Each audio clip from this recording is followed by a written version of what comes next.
Euzu billahi mineşşeytanirracim. Bismillahirrahmanirrahim.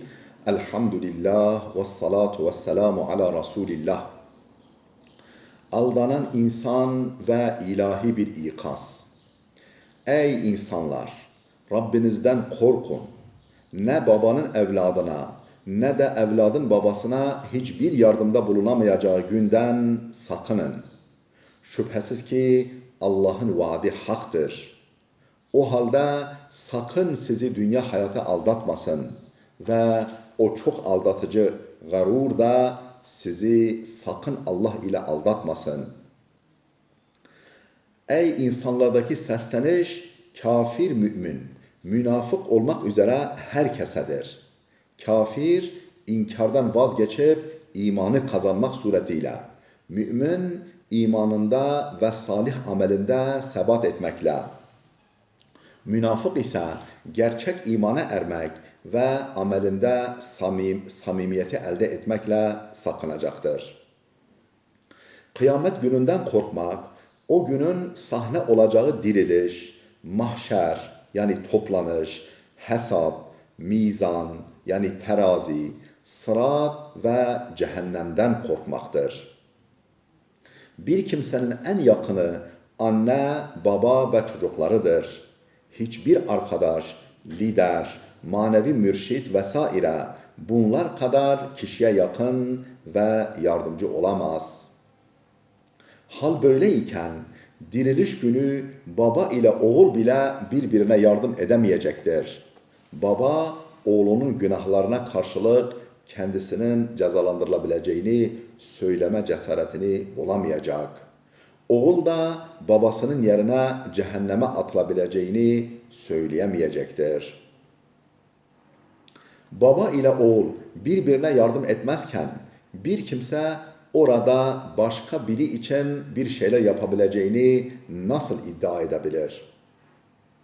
Bülûğ çağına ermemiş 3 çocuğu ölen bir kimseye cehennem ateşinin dokunmayacağını, kız çocuklarına iyilik eden babayı bu çocukların cehennemden koruyacağını bildiren hadisler bu ayete ters değildir.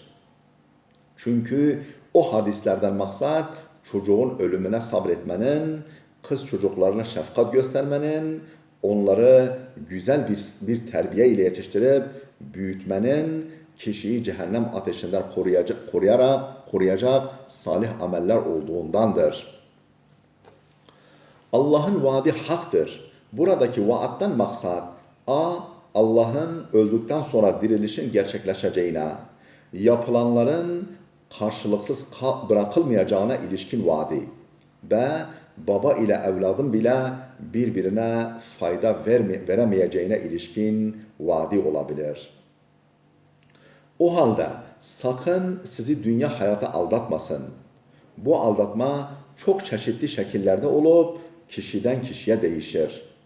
Şöyle ki, kimisi hayat ve ölümün sadece bu dünyada olduğunu, bu dünyadan sonra başka bir hayatın olmadığını, dolayısıyla zevk ve sefa adına ne yapabilirse bu dünyada ve şimdi yapması gerektiğini sanır. Servet, iktidar, refah içinde kaybolmuş bir başkası öleceğini unutur. Debdebe ve iktidarının hiç son bulmayacağı gibi bir hayale kapılır. Kimisi manevi ve ruhi gayeleri küçümseyerek maddi kazanç ve zevkleri biricik hedef olarak görür. Bazıları ise dünyevi refahın, doğruluk ve yanlışlığın asıl ölçüsü olduğunu, konfor getiren bütün yaşama biçimlerinin doğru, buna zıt düşen her şeyin ise yanlış olduğunu sanır. Bir başkası ise bolluk içinde yüzmeyi, Allah'ın seçtiği kul olmanın alameti olarak görür. Her ne yolla olursa olsun zengin olanın Allah'ın sevgili kulu olduklarını, ahlak ve dürüstlüğü ne olursa olsun yoksul bir hayat geçirenin ise ahirette de sefil bir hayat süreceğini zanneder. O çok aldatıcı garur sizi Allah ile aldatmasın. Garur aldatıcı şeytan da olabilir, Bir insan da, bir insan grubu da, hatta insanın kendi nefsi de olabilir. Bu kelimenin böylesine genel bir anlamda kullanılmasının nedeni farklı insanlar için farklı aldanma vesilelerinin bulunmasıdır.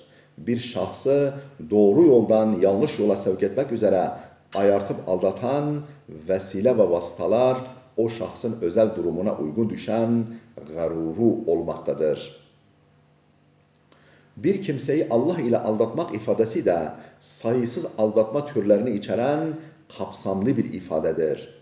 Garur, aldatıcı, değişik insanları değişik biçimlerde Allah ile aldatır. A. Bir insanı haşa Allah'ın olmadığı fikriyle aldatır. B. Birini Allah'ın alemi yarattıktan sonra elini onun kontrolünden ve insanları yönetmekten çektiği fikriyle aldatır. C.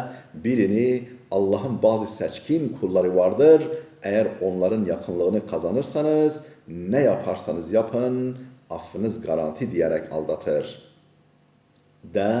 Bir başkasını Allah çok bağışlayıcı, çok merhametlidir. Çekinmeden günah işlemeye devam edebilirsiniz. O sizi affederek, o sizi affeder diyerek aldatır. Kimine ise yanlış bir kader anlayışıyla yani yaptığın her şey önceden belirlenmiştir. Kötülük işlediğinde onu sana işleten Allah'tır düşündürerek aldatır. Kısaca tüm hata, günah ve cürümlerin temel sebebinin insanın şu veya bu şekilde Allah ile aldatılması ve her nasılsa bir takım itikadi sapma ve ahlaki hatalara sevk edilmesi olduğu açıkça ortaya çıkmaktadır.